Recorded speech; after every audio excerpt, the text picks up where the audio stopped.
The cost of freedom continues with Forbes on Fox. Barack Obama putting highly paid CEOs in the crosshairs this week, but someone here says forget about corporate fat cats, go after those overpaid celebs backing his campaign.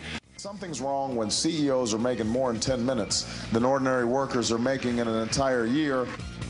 Barack Obama taking shots at highly paid CEOs on the campaign trail, but what about the super rich Hollywood stars who are backing his campaign? Hi, everybody. I'm David Asman. Welcome to Forbes on Fox. Let's get to the bottom of this flip side with Steve Forbes, Victoria Barrett, and Quentin Hardy, along with Mike Ozanian, Rich Karlgaard, and John Rutledge. And, John, let's just put it in a little bit of perspective here. Here are two famous people. One on the left is the CEO of ExxonMobil. In 2006, he got $13 million, a nice amount of money. But George Clooney, in the same year, he got $25 million, a lot more than the CEO. So who should Obama be attacking here? Well, he should attack the Hollywood guys. You know, I wouldn't give my money to George Clooney to manage or to run my company either. The reason Hollywood doesn't like this idea is because they earn ordinary income. They don't earn capital gains or dividends. Obama is attacking the income from capital. That's really stupid because capital is the one resource that can leave town anytime it wants. We need to have a destination resort for capital here. So he's attacking capitalism itself, Steve. Well, but the thing is, political pandering 101 says, don't bite the hand that funds you. Political pandering 102, you don't attack the base that feeds you. Yeah. Hollywood is backing Obama, so he's going to overlook their transgressions. So he'd be committing political suicide if he attacked these stars. Victoria, what do you think?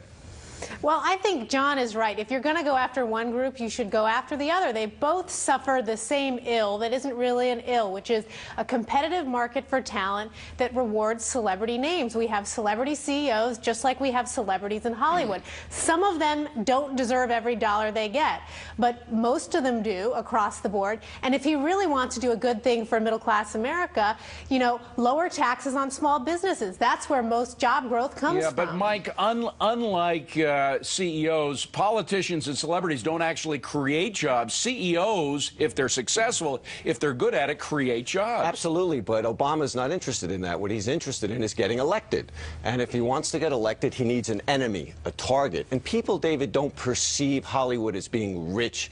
They look for a scapegoat in corporations, CEOs. Those are the evil people. So you think he's right in going after the CEOs? That's his one chance in getting elected, absolutely. Rich, what do you think? Oh, I just think it's foolish to pick enemies anywhere across the board. I disagree with my good friend Mike on that. If he's the candidate of hope, then he should be a Big Tent candidate. That's the way you win this huge Reagan-like large approval numbers. Quentin, what do you think? Well, I see your point. You know, at kitchen tables around America, deep into the night, they ask themselves, why is Ben Affleck allowed to make any more movies?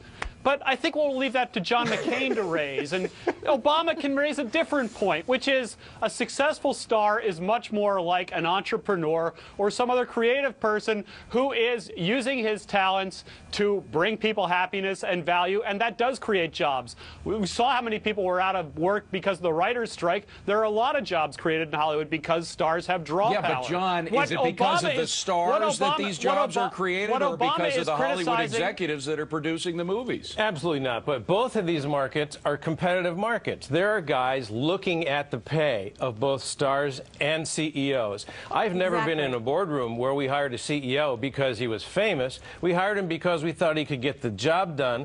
We paid him what we had to pay him in order to get him there. It's a competitive market. Some people command a higher price than others. By the way, Victoria, before we get to you, I want to explain it. Once again, we've got a strange situation where Quentin, Mike, and Steve agree with each other on this, but go ahead, Victoria. They must all be wrong, right?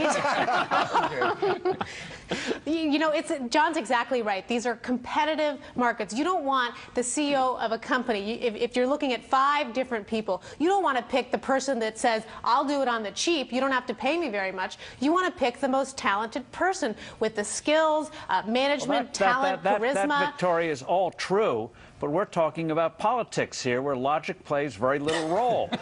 Obama wants a villain. I'll give you that, Everyone's angry at CEOs. Stock market hasn't been doing that well. So he goes after them. them. He doesn't go after his supporters. By the way, just to strengthen Steve's point here, Mike, just to show the absurdity of politics, Obama got $1.7 million from workers at UBS, $288,000 from Goldman Sachs employees. So all these corporate bigwigs are actually contributing money to his campaign. Sure, that's why he's a big hypocrite. But look, David, the Democrats have been like this for years. They always target successful people and try to point them out as the evil people that are causing middle-class people to somehow suffer. But like Steve said, this has nothing to do with economics. They don't care that corporations and CEOs create jobs. And Wall Street, looking to get votes. Yeah, and Wall Street proves once again Lenin's adage that they would make the rope that hangs them. That's right. Rich, go ahead. You wanted to jump in.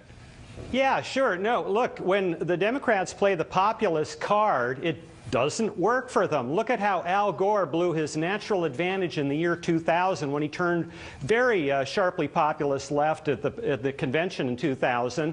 Look, Rich, attacking the successful does not work, and Obama will blow an opportunity. Yeah, Rich, but he did it at the convention. This is the nominating process. Once Obama gets the nomination, he's got to change his tune a little bit if he hopes to win the election in November. And it helped Mike, hold on a second. What about the contradiction? If CEOs aren't worth that of money, is Oprah, one of the biggest supporters of Obama, worth $1 billion? Of course not, but the fact is they're both worth that much money because that's what the free market deems. And I disagree with my good friend Rich. Bill Clinton got elected playing the populist tune.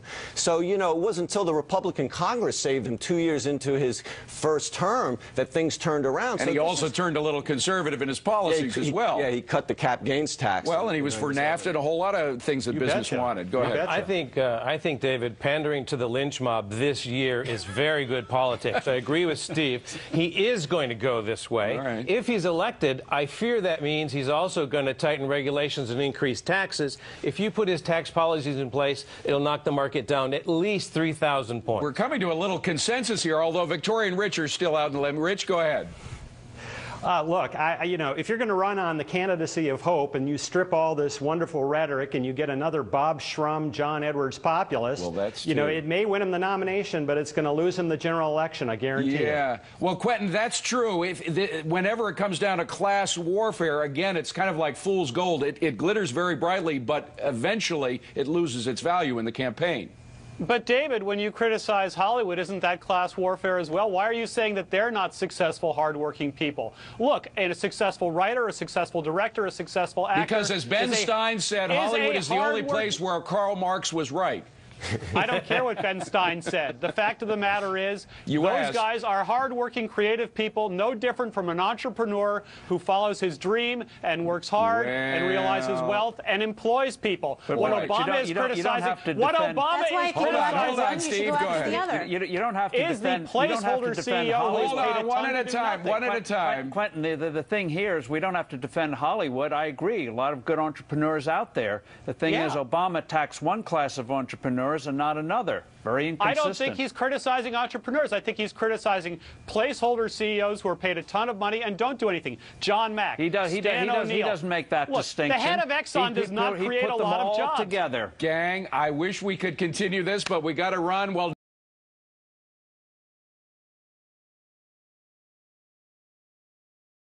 Technical problems aside, Steve, it strikes me that if you could get people to vote online and increase participation, long-term it'd be good for stability of the country. And it would save money. Short-term, though, it'll elect Obama president because the young kids and the independents on the internet are Obama types. That would raise tax rates. That would be terrible for the economy and the market.